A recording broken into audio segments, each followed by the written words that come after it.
Does I'll be doing housekeeping. Does anybody need a 5-minute break? No. Okay. Cool. Go right. So this will be about processing things fast. Well, me, my name is Dima. That's the name of my blog, if that's easier to remember. I work for Ignite. It's cool. We're hiring. Whatever. I'll talk about that later. So. Since it's going to be about computation, I'm going to have to come up with a little simple problem. A show of hands, who knows what this is? Who has ever seen it before? Oh my god, you never went to university? Okay, so one-hander. Cool, right, so this is a very simple chaotic system where you have R is a parameter, it doesn't change, and X is a variable, and each step it goes through that function. Next state, maybe. So first to start with rubbish, where R is on the horizontal axis and X is on the vertical, just to make you confused, because X is a variable. Right. So after one step, it kind of collapses. You know, this function is really simple. It would be kind of stupid if it, if it actually stayed interesting, right? So after one step, it collapses. After another, it collapses more. After 10 steps. 20 steps, 50 steps, and so on. But the cool thing is that for some values of R, which are there on the right side, it stays chaotic. So there are many possible values of X that just stay around. Right? So that's what we are going to compute. What happened? The cool thing is that, let me just, okay. Here will be my beautiful OpenGL code to show the results.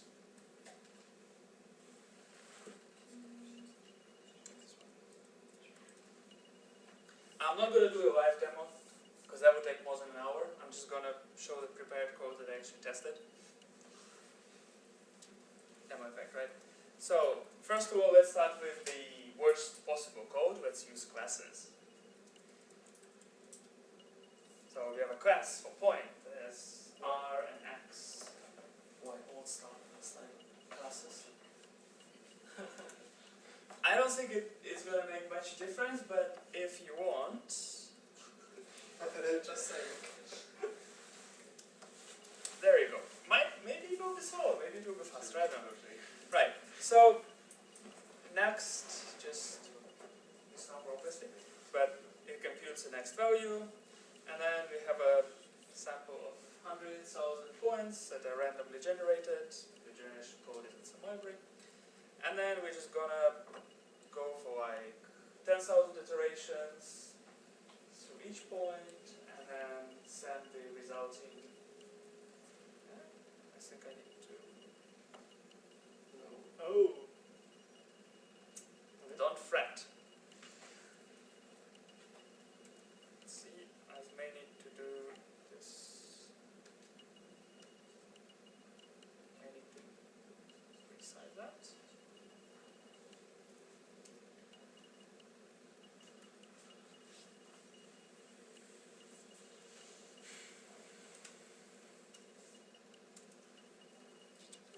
Oh yeah, right. Because we called next here, so it changed in place, and so we're just gonna send the data.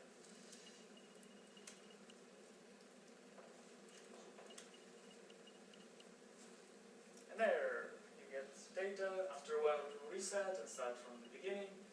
And we managed to process 1 million operations per second. And it's like, well, that's not bad, right? I mean, if we were to be able to process like 1 million users per second. But I'm doing something super simple. So, I have some gigahertz of processing power.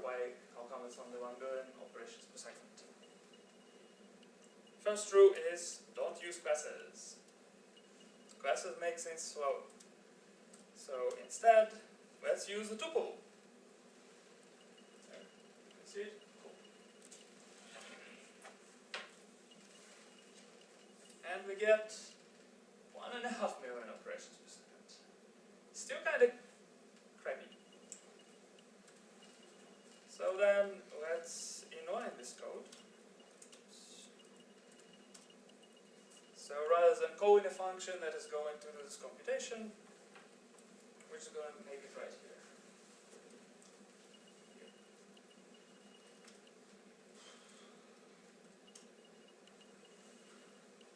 And never mind that this will update. That's because I just need to send more data through. And we are at 3 million operations per second. So how come it got twice faster, even though we are doing the same amount of work? Well, the fundamental reason is that Python's calls are kind of expensive.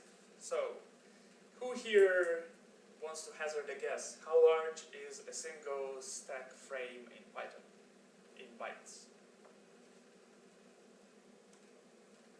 Anyone? No one? Oh, okay. When you call a Python function, it pre-allocates a space for all the local variables. And just to make things interesting, the number of local variables doesn't depend on how many you have in the code, because it's a dynamic language. So it just pre-allocates, was it 100 or 1,000 pointer array. So each function call means that you jump through, on a 64-bit system, correspondingly 8 kilobytes of memory. You trash your cache, because it's aligned to 1024 probably, or something like that. So calling functions is very expensive. So let's not call functions. What else can we do? We've tried built-ins, we've tried inlining, it got twice faster, but there are faster ways to have Python, right? There used to be Psycho, and now there's PyPy. What is Psycho? Psycho is old. This is how Python over used to look like when Psycho came out. And people thought that was cool. What does it do?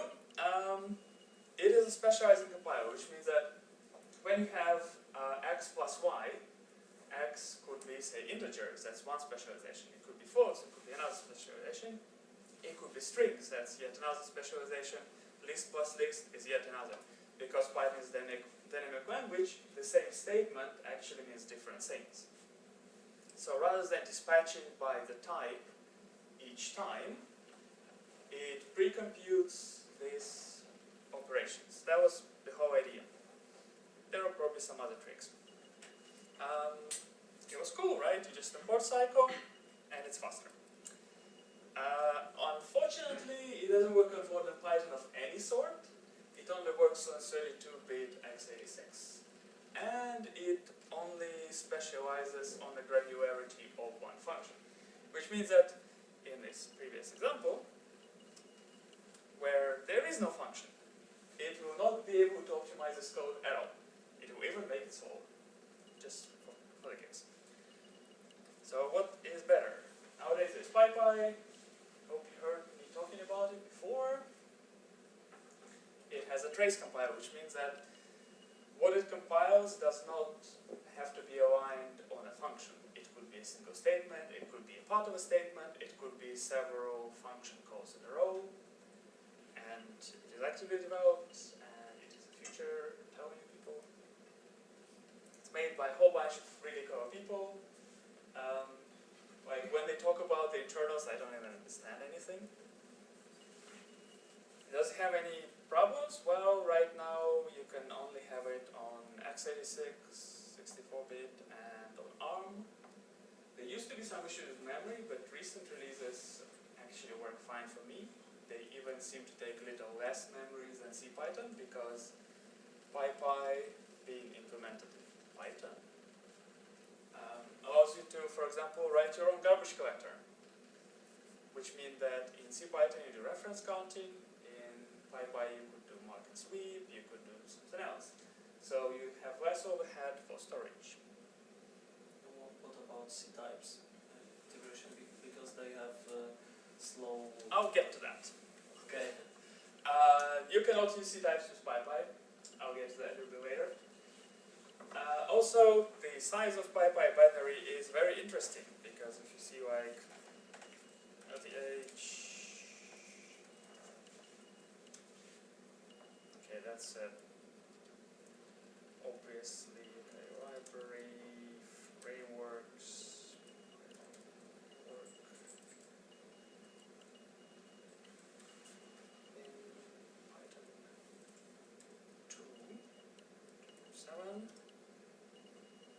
25 kilobytes, obviously because there is libpython. So let's see what is libpython. Normal CPython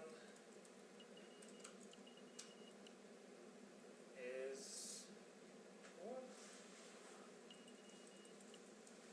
Python. Then 4.1 megabytes. On the other hand, check this out. PyPy, I have a few builds here. So let's take the official one. 40 megabytes. 10 times larger. For what? Don't ask me, ask those three clever guys. These ones, those ones. And just for the kicks, let's run it. No.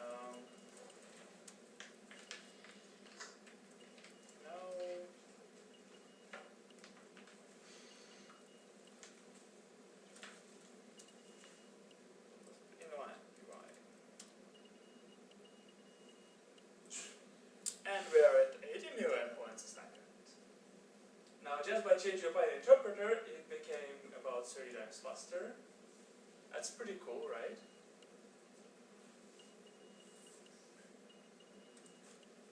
Okay, moving on. There are other ways than just messing about with a custom Python interpreter. There are good libraries. NumPy, SciPy, scikit, anyone? So I'm gonna go with NumPy. The cool thing is that NumPy is made for operational arrays. So while in this code, we had to go like 4, but that's rubbish, obviously you should use enumerate, but whatever. You have to go through the array yourself, get points out of the array, multiply them, put them back into the array. Here's what you do with NumPy.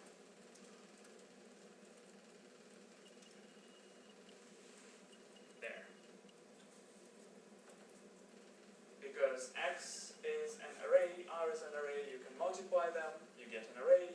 You can subtract an array from 1, you get an array. So in this one statement, it does the operation on your entire array. Arrays of R and X, which is, I think, pretty cool.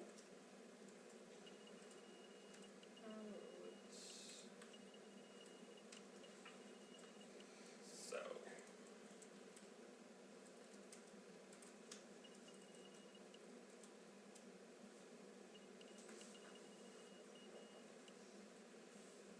and 120 million. So now we're getting like at least somewhat close to what this CPU should do, right? If you've got 4 gigahertz or something, I'm not sure what it does with the battery. And you get 100 million, so some number of instructions per point, but still we're getting somewhere. And it's even faster than PyPy, well, check that out. But of course, oh yeah, there are other good things here, is that it releases GIL when you make these large operations. So if you had a multi-threaded code, you would actually use multiple cores. There are some problems or limitations. First is NumPy assumes really exact data as you tell it that it is.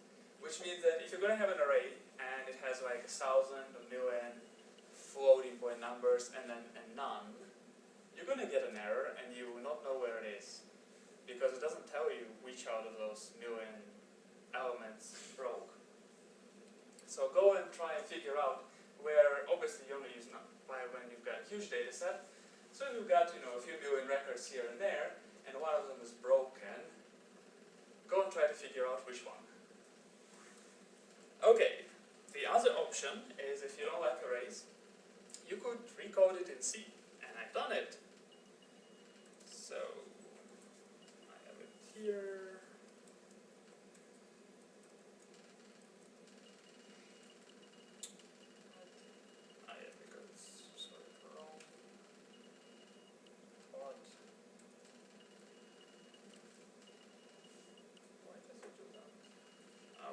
Sorry, caps lock.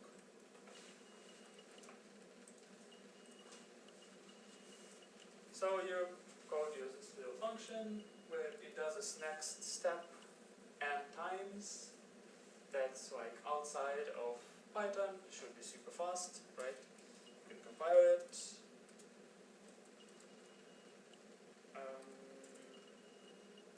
What was it? Shared. Right. What did I just do?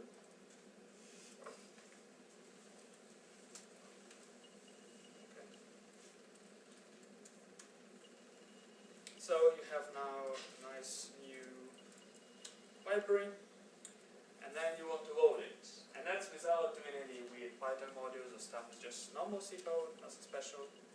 So there is, you could run it through Cython, that would convert your C into Python code. You could access it through C types, where you look up a symbol name, you have to figure out, you specify explicitly what the arguments are, what is the return value, then you can call it, or you can use CFFI, to which I'll get a little bit later. So Cython, whatever, let's keep that. C types. C types are cool because you have them everywhere, unless you're stuck in 2.4, which may not. Come on. You can open any shared object. You can open yourself, meaning like deal open. You can deal open 0 or null, which means that you get access to all the symbols in your current running program. So you can get access to your own Python, libc, whatever. It handles a memory allocation for you if you want to allocate an array of integers or whatever. It's all good. But there are some issues. You have to specify each function call yourself. What are the return types, arguments, and so on. So here's an example from PCSC API. Now, okay, that's maybe not so hard. It's like, what, 6 arguments? Most of them are like D-word, LP D-word, kind of understandable. What does an LPS card handle? I don't know, but probably it's a pointer, so let's just stick void asterisk and hope for the best. What is context? Let's also assume it's a pointer, not too bad. But then there are even harder APIs. Here is some GObject thing. And here you actually have to know what they are. What is gsignal flags? Maybe an int, maybe a short. What is gsignal accumulator? What is gsignal masher? That must be some kind of callback, so you need to specify the actual, you actually need to create a function, which you can in C types. You need to create this callback with the right kind of signature so that you can pass it in and it will get called. And these are not even all the arguments because it also accepts variable arguments. In that case, C types gets pretty damn hard, which is why there's CFFI. It is better in many ways. First of all, it understands C, kind of. It is smart. It works on PyPy, while C types doesn't really. And there are 2 ways to use it. One is completely at runtime, which is cffi.log, and the other is using a compiler, where you can run cffi.verify. It will actually run your declarations through a compiler and make sure that your specification is correct or corresponds to the libraries that you're trying to load. Here's how it works.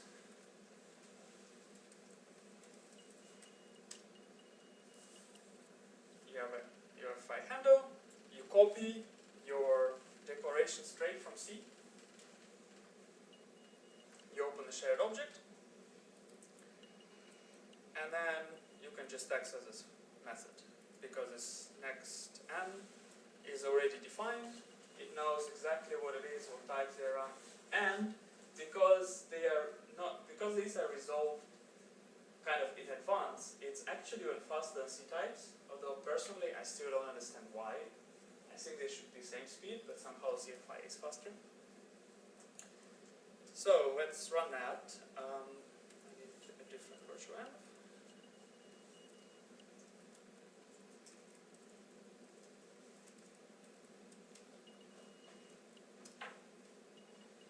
And we are at, yeah, a little bit faster, not too bad, right? 140. But I'm not done yet. Because there was this point where I compiled here. This. Now, since we know GCC, we can presentation flag.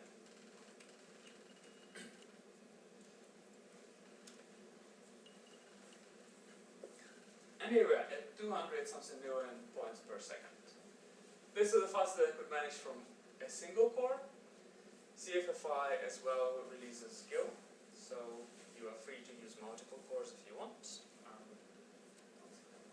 Take your time coding it live. Probably take me a little too long. So, to summarize, well, first of all, it's kind of new. CFI is new if you're, I don't think it's included with any Python yet, is it? Maybe it's included with PyPy because they use it internally. If you're using something older, you definitely need to install it, add this to a virtual env. And since it's not a pure Python module, I think, I'm not sure, don't quote me on that. So if you're going to roll it out somewhere, you're going to need a compiler. If you're going to use the verify thing, you actually need a compiler. And I guess if you were to use it on like some obscure platform like Windows, you would actually need to understand what compiler does. But it's still way better. I mean, let's get to the results. We started with 1.1 million operations per second, or was it 1.0? We got to 3 point something just by changing Python code. And to 90 million with PyPy, and finally 207 with CFFI. So considering that in this 20 minutes of my presentation, we became like 200 times faster, I think that pretty much concludes that Python is quite so suitable for number crunching. Whole point of this presentation. Right, what I use, blah blah, you don't care. It says that it's on GitHub, but actually it's a previous, no, this is what I used for that. Here in the beginning it says that this presentation is on GitHub. That's a lie, the previous version is on GitHub. There's like at the corner bottom you see the URL, so I hope you don't remember. I didn't really put it in yet. Okay. Let's see. Times 5. Some last words. So, this is me. Feel free to contact me if you want. Feel free to copy Ignite to figure out what we do. We've got an office here in Poznan, in case some of you don't know. I'm sure almost everyone heard of it. We've got about 20 people here in Poznan, of which 4 are Python programmers. But, you know, Python is just so much more expressive and probably do half the work. And we pay really well, and it's awesome, and it has future, and it's going to look good on your resume. Yeah, Anna is laughing. We had a brainstorming session, like how to advertise Ignite. Unfortunately, I cannot quote Anna on what she wrote. But the cool thing is that we don't do any web. I mean, obviously it happens through the cloud, whatever, but we don't do like Django or stuff like that. And we get interesting tasks to deal with. Ta-da! That's it. Questions?